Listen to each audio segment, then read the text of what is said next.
Rogues Mining Camp, Nederland, Colorado. Twisted history. Rogues Mining Camp, Nederland, Colorado. Twisted history. High in the mountains above Nederland, where oxygen is optional and common sense freezes sometime around October, there once existed a mining camp, so chaotic, so ambitious, and so wonderfully suspicious. That history itself isn't entirely sure what happened there. They called it Rogues Camp. And honestly, the name was less of a title and more of a warning. The story begins in the late 1800s, during Colorado's great mining boom. Gold fever had already swept through the Rockies, and prospectors pushed higher into the Front Range, chasing rumors of silver, gold, and anything shiny enough to justify bad decisions. The hills above Nederland were rich with mineral veins. Snow-covered ridges hid quartz seams, streams carried flecks of gold, and every newcomer believed they would be the one to strike it rich. Most did not. But that never stopped them. No official map ever agreed on where Rogues Camp started. Some claimed it grew around a lucky strike. Others said it formed around a poker game that lasted 3 days. The most believable version? A group of miners who had already been kicked out of 3 other camps simply moved uphill and started their own. Thus, Rogues Camp was born. Population, unpredictable. Law enforcement, theoretical. Morality, negotiable. Every mining camp had characters. Rogues Camp collected them like unpaid debts. There was Whiskey, Tom Callahan, who claimed to have discovered 7 gold mines but could never remember where they were. There was Mary Copperfield, who ran the boarding house and secretly owned half the claims in camp while pretending she only served beans. And then there was Professor Edwin Mulligan, a former schoolteacher turned mining expert who had never actually mined anything but carried charts proving everyone else was doing it wrong. He charged consultation fees payable strictly in gold dust. Business was excellent. The mines around Rogues Camp produced respectable amounts of ore. Records suggest thousands of ounces of silver and gold came out of nearby workings. But mining here was brutal. Winters lasted forever, snow-buried cabins, avalanches rearranged property lines overnight. One winter storm reportedly trapped miners indoors so long they invented 3 new card games and accidentally elected a mule as camp treasurer. The mule performed admirably. Now every twisted history needs a feud. Rogues Camp delivered. 2 rival groups claimed ownership of the richest vein near town. Neither possessed paperwork. Both possessed dynamite. For weeks, miners worked opposite ends of the same tunnel, refusing to acknowledge each other while secretly stealing ore at night. Eventually, the tunnels connected unexpectedly. The 2 crews met face-to-face underground. Accounts say there was shouting, accusations, and someone calmly offered coffee. The argument ended when both sides realized they were mining the same rock. They agreed to split profits, then immediately accused each other of cheating. Around 1893, something strange happened. A shipment of refined gold scheduled to leave the mountains simply vanished. Gone. No wagon tracks, no robbery signs, no suspects. Theories spread quickly. Some blamed outlaws, some blamed rival camps. One miner insisted the gold sank into the earth because it preferred solitude. Years later, rumors claimed several Rogues Camp residents suddenly retired comfortably in towns far away. Pure coincidence, of course. Twisted history refuses to speculate, but it absolutely suspects everyone. Daily life in Rogues Camp was equal parts hardship and comedy. Laundry froze solid on clotheslines. Coffee froze before breakfast ended. Beards collected icicles large enough to qualify as structural support. Entertainment included tall tales, fiddle music, snowball fights escalating into legal disputes, and debates about whose mine would make them millionaires next week. Spoiler alert, none of them became millionaires. But optimism thrived at high altitude. Meanwhile, the nearby town of Nederland grew into a supply hub. Merchants sold tools, timber, food, and occasionally questionable advice. Ore wagons creaked down mountain roads toward processing mills. Nederland became civilization. Rogues Camp remained enthusiastic improvisation. Miners drifted between the two, spending earnings in town and returning uphill, convinced the next strike was inevitable. By the early 1900s, ore prices shifted. Easy deposits ran dry. Investors lost interest. Mines closed one by one. Cabins emptied. Snow reclaimed the trails. Rogues Camp faded quietly into the forest. Like many mining towns, it didn't explode or burn down.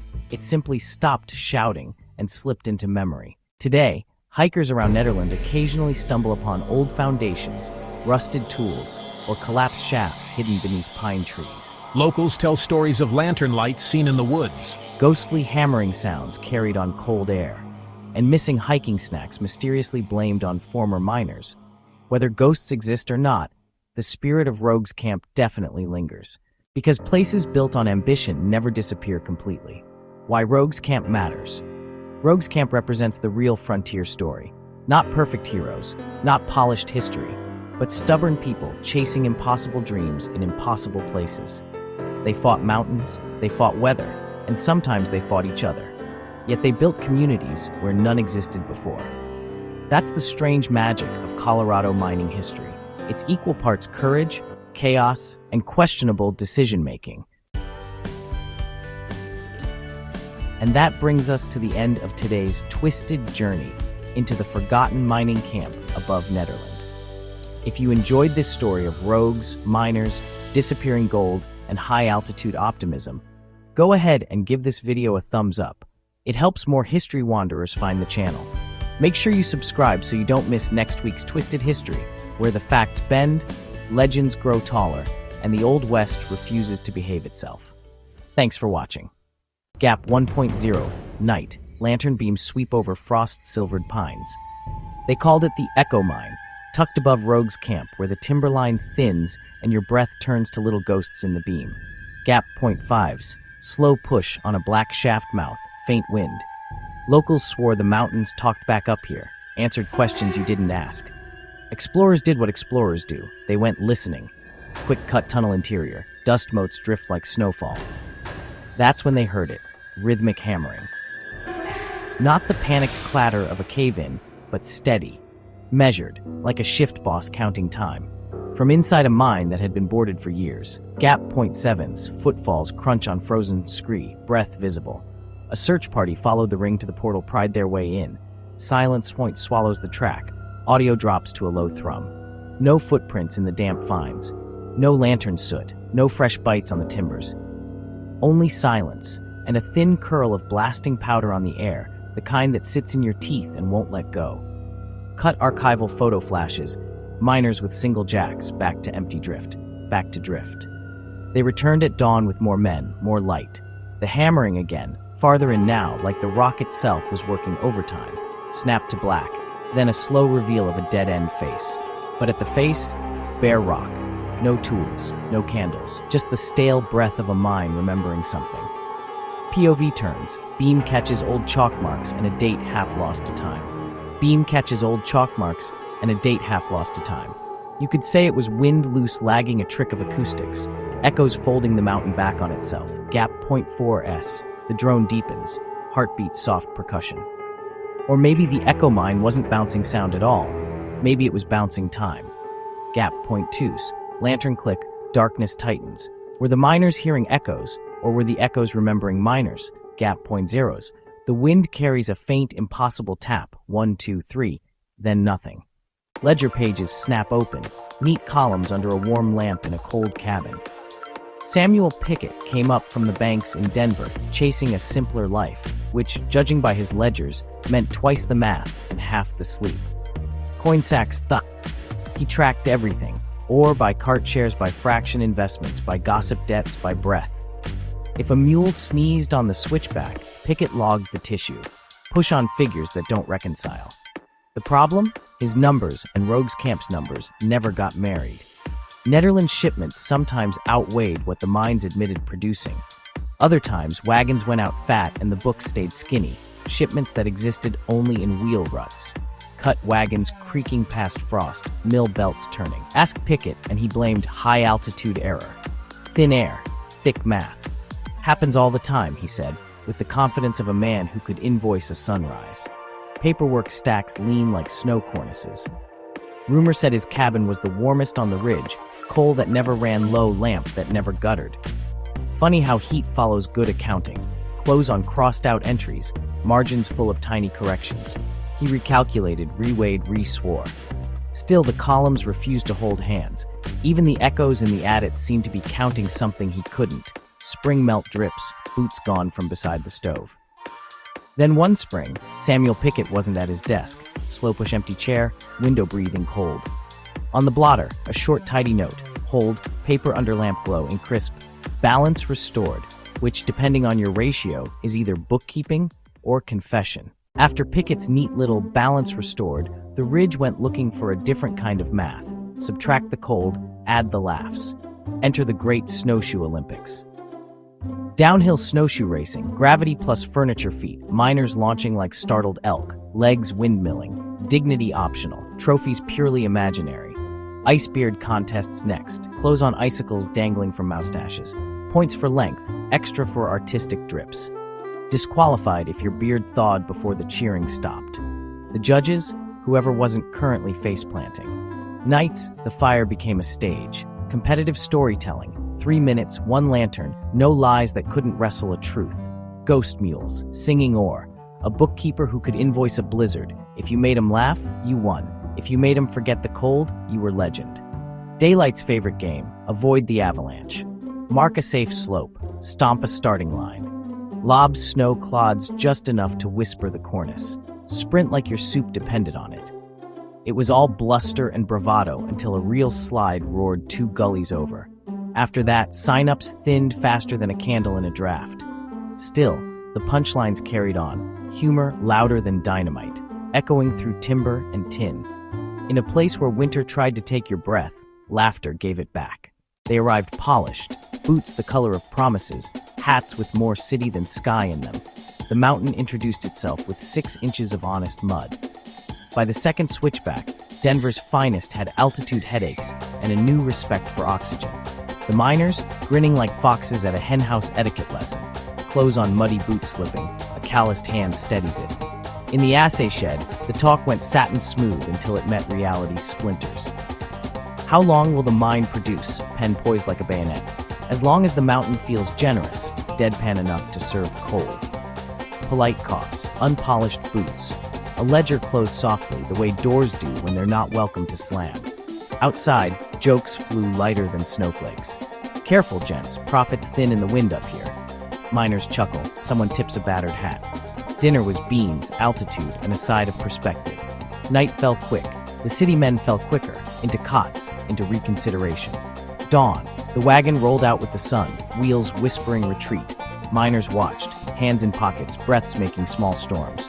Successful negotiation, someone said. We kept the mountain. They kept their hats. Miners grin as the wagon dwindles down the trail. The winter of 1904 didn't arrive. It encircled. White-out ridges, snow erasing the horizon. Trails vanished under heaving drifts. Roads ended at walls of white. The supply wagons never came. Inside, the world shrank to candlelight, breath fogging the room, frost on the window panes. Ration books turned thin. Beans were counted. Flour weighed by memory. Men climbed to the timberline with rifles, a quiet hope on their shoulders. They followed tracks that filled as they walked. The mountain answered in silence. Then the slope moved. A roar like the sky unzipping. A line of cabins gone, erased in a single heavy breath. No recovery, only names spoken softer and less often. When the storm finally spent itself, the camp was smaller. Buried shapes hinted at roofs and tools. Some swore you could feel a stovepipe underfoot, hear a cup rattle somewhere below the crust. Even now, they say parts of Rogues Camp sleep under snow and rock, sealed in cold, waiting for a thaw that never quite arrives. Up here, survival wasn't triumph, it was attendance. The mountain took roll, and winter called the names. Rumor got there before the mail. Word of a vein so fat you could stub your toe on it. After the avalanche winter, hope showed up in boots and borrowed shovels.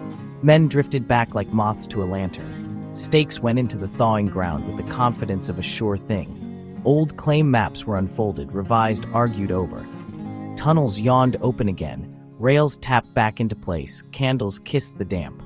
Ore samples glittered, fooled a man twice. Quartz blushed. Greens reds a little sparkle. Assay office door never stopped swinging. Inside, numbers arrived. Trace, trace, you owe me for the paper. The vein was mostly promise with excellent coloration. The only thing rich in Rogues Camp that spring was the language, so they laughed. Bunkhouse, chipped mugs, they rebranded their fortunes. $1 Million Mike, Mineral Mike. Someone framed the worst assay slip like a portrait. Jokes were polished smoother than the ore. Humor paid out where the rock refused interest, compounded nightly. By summer, Stakes Lean Tunnel's side camp kept its grin. The last big strike wasn't, it kept them warm a little longer. Up here, a good laugh was the only vein worth following. Nederland today wears flannel and espresso foam. Visitors ask about Rogues Camp, and locals answer with a smile that says, you had to be there, even if they weren't. Stories travel here like afternoon clouds, thin, warm, and full of light. After snowmelt, hikers step off piney switchbacks and find what the thaw returns. A square nail browned like tea, a rusted picktooth, a hinge with the mountains still clinging to it. They set the pieces back where they lay, as if they're museum docents on a living trail. Paths appear, then don't. A line through the duff looks certain until a fallen branch and last year's needles nudge it sideways. Old grades turn to deer routes, then to nothing at all. You walk by feel and keep the ridge to your left, the way they used to. Toward dusk, the light shifts to honey. Iron freckles the ground. Lens flares bloom between trunks. And somewhere just beyond the next bend there's a sound. Fiddle, laughter, soft and familiar, like your neighbor calling you to supper. Not a haunting, a reminder. In town, someone swears their granddad knew $1 million Mike.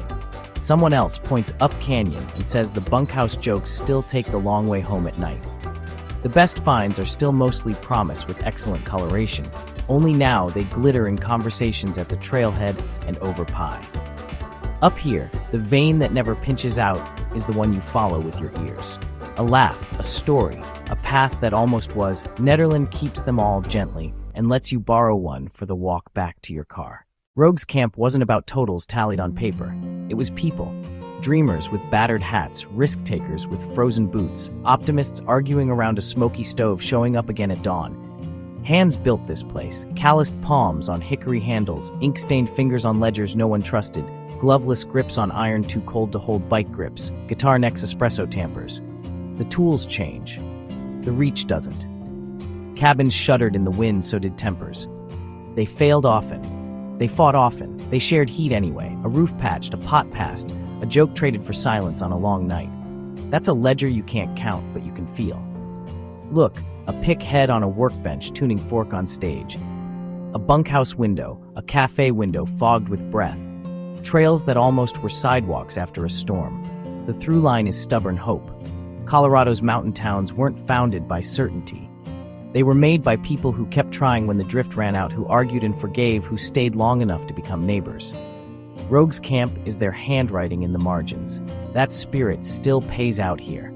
Not in ounces. Open doors, borrowed tools, shared maps, belief that tomorrow's swing might finally ring true. Crossfade to the ridge at golden hour. Hold. Then breathe.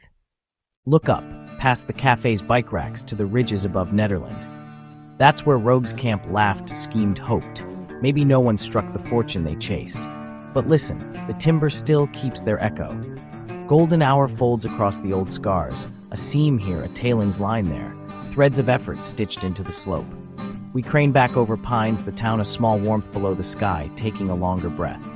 What lasted wasn't ore, it was stories. The joke shared in a storm, the map passed hand to hand, the promise to try again tomorrow. That's the treasure that never runs out. Dissolve to evening. The ridge in silhouette, the valley lights like coals. Hold the wide shot. Let the wind finish the sentence.